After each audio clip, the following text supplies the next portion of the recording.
welcome to day 2 of Breathing for a Better Life.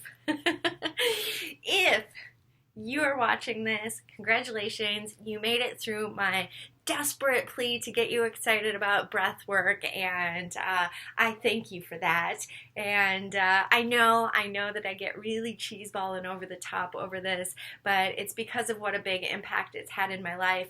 In fact, I've been a yoga instructor for about 6 years, and about 4 years ago I was leading a teacher training program, and one of my students, soon to be yoga instructors, after I made the comment, "I just love breath so much," she said, "Yeah, Katie, we know. I took your class the other day, and I'm pretty sure you were going to start crying about it."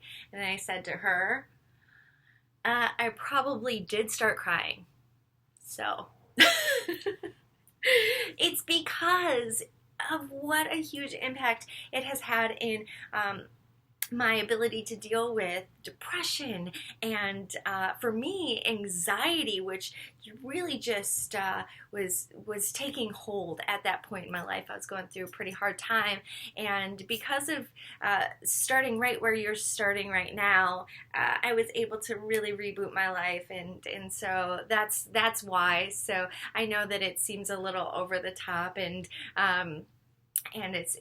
it's because it's just so near and dear to my heart, and how I've been able to turn my life into, for the most part, a really beautiful and joyous place. So thank you for bearing with me. Thank you for maybe being excited.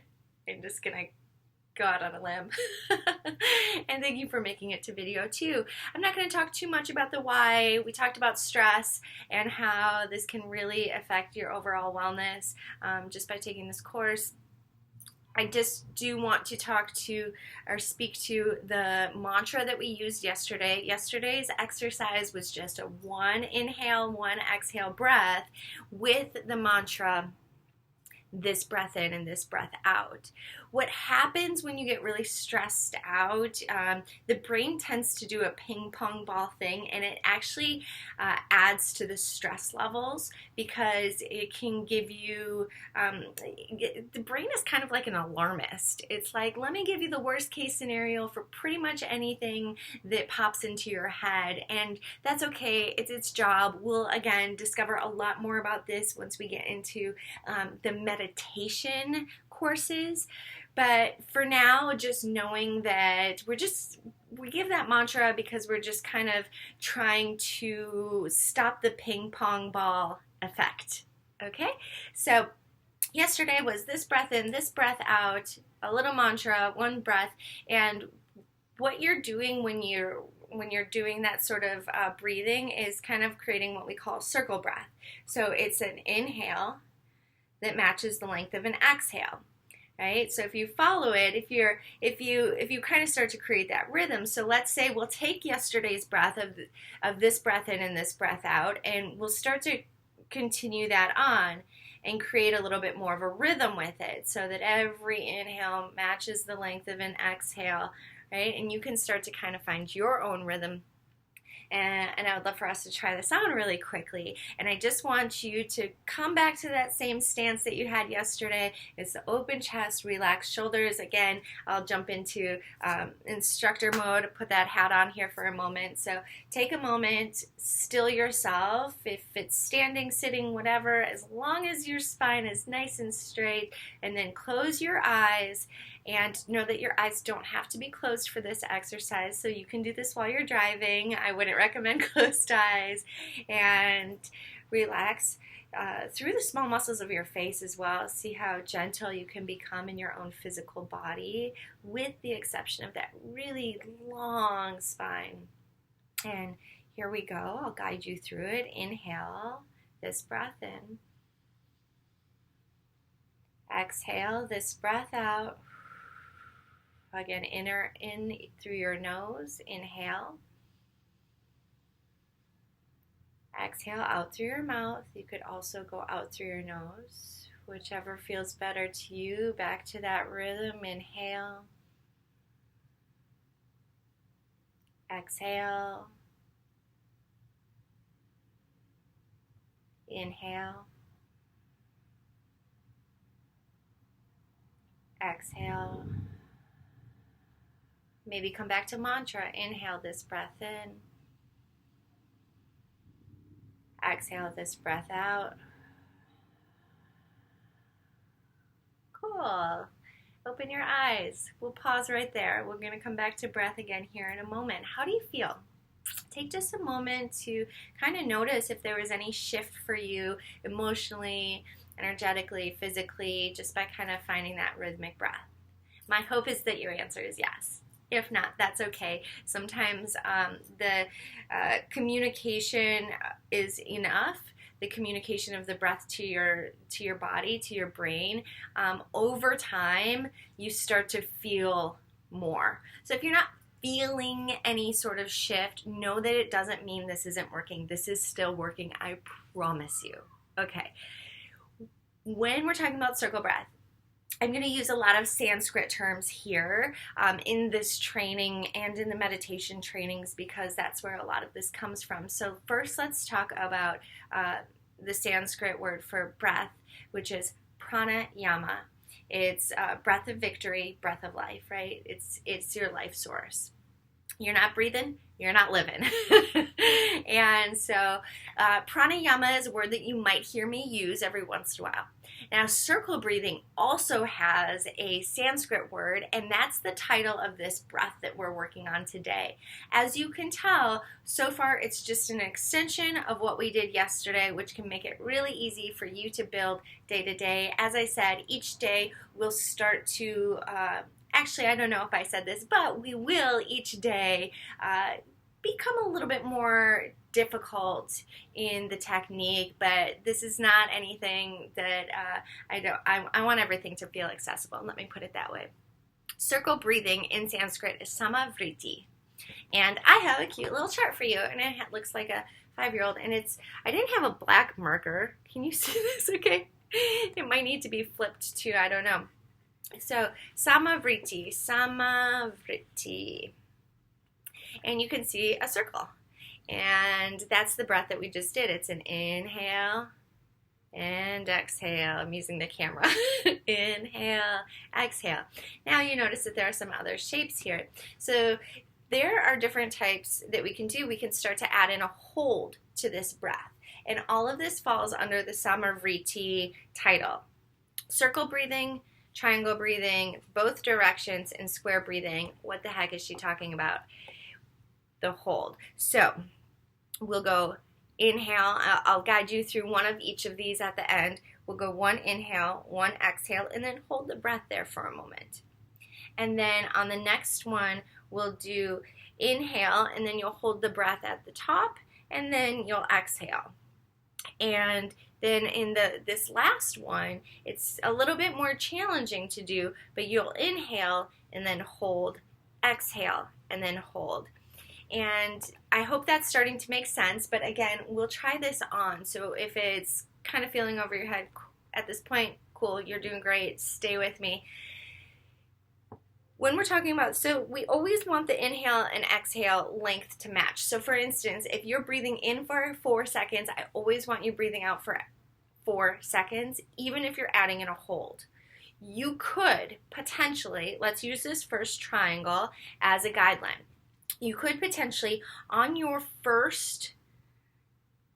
inhale, breathe in for 4 seconds. On your exhale, breathe out for 4 seconds. And then you could also hold for 4 seconds. If we try that on, that might feel a little bit overwhelming for the body.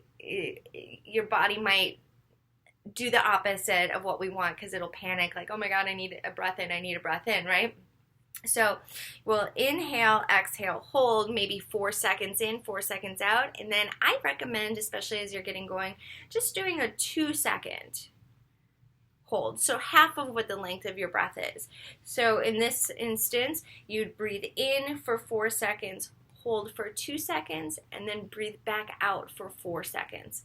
And then in this square shape, breathe in for 4 seconds, hold for 2 seconds, breathe out for 4 seconds, and then hold for 2 seconds.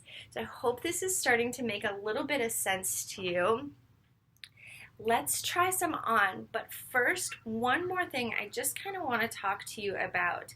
What happens generally is if you're breathing in and breathing out and you pause your breath at the bottom, your body is automatically going to want to take an inhale. So a little yoga instructor trick for you when we're guiding and we're guiding breath while you're flowing with your physical body through movement, we can say exhale. I don't have to tell you to breathe in again because you're going to do it automatically. However, I would never stop you on an inhale. So for instance, inhale mountain pose, reach your arms up overhead. For some reason, we'll tend to hold that breath in. So I might want to say something to like, exhale. And I know that seems a little wackadoodle, but that's actually what happens. So as we play around with this, you might notice that one of those triangle shapes feels better for you than the other. And I'm going to take you through each of those shapes, Sama Vritti Pranayama, circle breathing, one time. If you want to come back once again to that really long spine, come back here and open up through your collarbone, slide your shoulder blades slightly down your back, and a slight tuck of your chin might be good. It'll lengthen the back of your neck, and eyes closed if you so choose. And let's begin. First, let's take a clearing breath, and always feel free to throw this in here. It's totally optional, but deep breath in. Open your mouth, exhale. Okay, here we go. Sama Vritti. Inhale. Exhale. Inhale. Exhale. Hold. Inhale. Hold. Exhale. Inhale. Hold. Exhale. Hold. Good. You can open your eyes, breathe in, and breathe out. Don't forget to continue breathing. Okay, we tried all four of those on. Which felt better to you? Is it easy for you to hold a breath in at the top? Or is it easier for you to hold a breath out at the bottom? I love the triangle in which you hold at the bottom. So inhale, exhale, hold, because it makes me feel really weightless and free. However, that might, for some people, feel uncomfortable, like that need for oxygen. So it might feel better for you to inhale, hold, and that's really beautiful, and then exhale, of course. And that one's really beautiful because by holding the air in your lungs, you're actually really working air into the lower lobes of your lungs, which you don't breathe all the way into the bottom of your lungs if you're just breathing subconsciously. And so by breathing all the way into the full capacity of your lungs and then holding your breath at the top, you're actually creating a lot of distribution of oxygen into your body, into your bloodstream, which actually can be kind of energizing. So if you need a little extra energy, try that holding at the top of your breath. If you need a little bit more calm or release, try holding at the bottom. If you want to create that square, it's going to create more of an equilibrium, okay? And we'll have some more breathing techniques that will speak to creating focus and concentration in the next videos, so stay tuned for those. For today, I just want you to experiment with what feels better for you. Holding a little bit of breath at the bottom, holding a little bit of breath at the top rather, or the bottom, which feels better, or holding a little bit at the top and the bottom. Okay, so that's Sama Vritti. That is day 2 of your Breathing for a Better Life series, course, whatever you want to call this adventure that you're on. Thank you from the bottom of my heart for coming back, and I hope that I'll see you again on day 3. For now, my beautiful friends, namaste.